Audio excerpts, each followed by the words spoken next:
Hi, everyone. Welcome back to our English Listening Podcast. I'm Grace. Our channel provides lively and informative podcasts designed to help you improve your English skills. And I'm Leo. Today, we're going to talk about how to systematically solve problems with spoken English and share some shortcuts for quick improvement. The reason I want to talk about this topic is that this issue is more common than you might think. That's right, Leo. Many people have trouble speaking English fluently, but don't worry. We're here to help you. One solution is to redefine spoken English and find out your own key problems. Spoken English can be a tricky issue. For some people, it might be a problem with their pronunciation. For others, it might be a lack of active, versatile vocabulary. Let's start with the basics. Leo, can you explain what spoken English is? Sure, spoken English is an immediate, spontaneous way of speaking, usually in a conversation. It depends on your understanding of grammar and vocabulary. This mainly revolves around the most common 3,000 words in daily conversations. Most of the time, it doesn't go beyond this range. Yes, most of the time it doesn't go beyond this range, and it doesn't need to be just these words.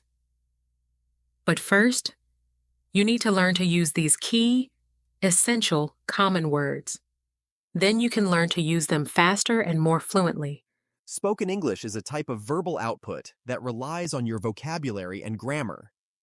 You can break down your English proficiency into three key elements: pronunciation, grammar, and vocabulary. I suggest dealing with pronunciation and grammar first. Spend less than 2 weeks or less than a month on improving your pronunciation and grammar. These two elements are present in every aspect of English, whether it's writing, reading, listening, or speaking. For pronunciation, you can improve by listening to native speakers and mimicking them. You can watch videos, listen to podcasts, or use apps specifically designed for practicing pronunciation. Yes, practicing connected speech is also important. Native speakers often link words together. For example, "What are you doing" often sounds like "what you doing" in daily speech. For grammar, start with basic tenses like the simple, present, and past tense. Try making sentences with these tenses. For example, I wake up at 7 a.m. I eat breakfast. I go to work. Then, describe what you did yesterday using the past tense. Yesterday, I woke up at 7 a.m. I ate breakfast. I went to work. Don't forget to use grammar in real-life situations. Write a short diary entry every day or talk to yourself about your day.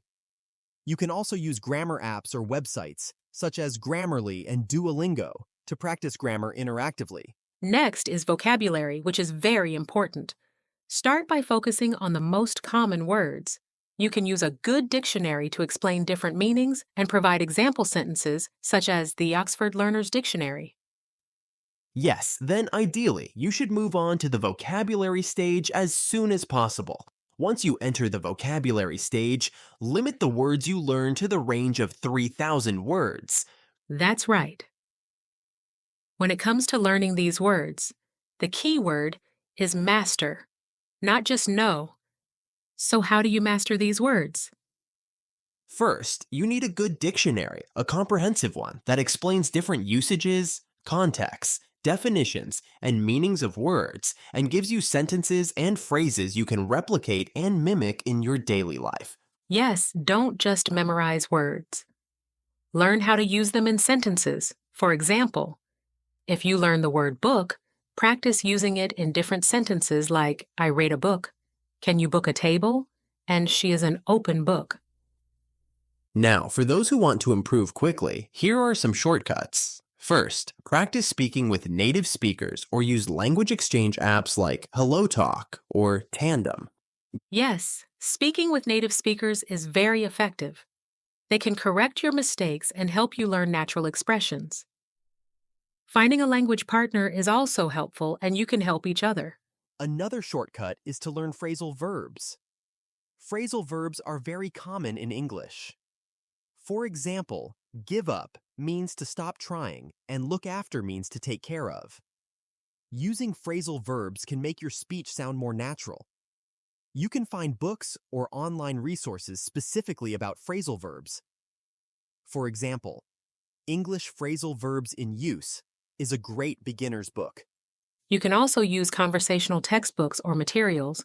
These can help you learn phrases and sentences used in everyday conversations.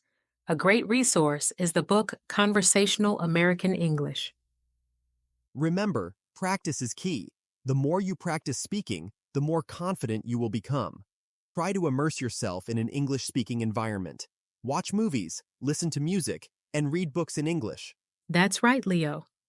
To summarize, focus on pronunciation, grammar, and vocabulary. Use shortcuts like talking with native speakers, learning phrasal verbs, and practicing with conversational materials. We hope these tips help you improve your spoken English. Keep practicing and don't give up.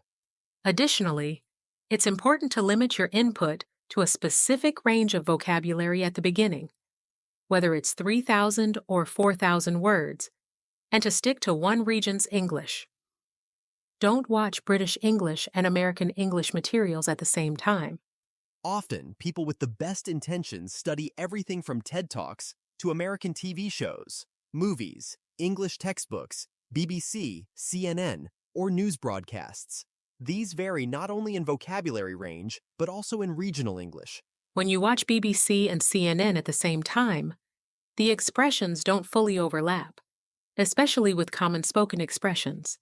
The further apart two countries are, the more likely they are to use different expressions. Especially for beginners, if you also struggle with pronunciation, the differences between the two can become confusing. What's correct in British English might be completely misunderstood by Americans. Before we finish, we'd like to ask our listeners some questions. What challenges do you face when learning English? How do you practice speaking English daily? Let us know in the comments. We'd love to hear from you and might discuss your experiences in our next episode. Yes, your interaction helps us create better content to meet your needs, so don't hesitate to share your thoughts and questions. Thank you for listening. We'll see you next time. Bye! Bye!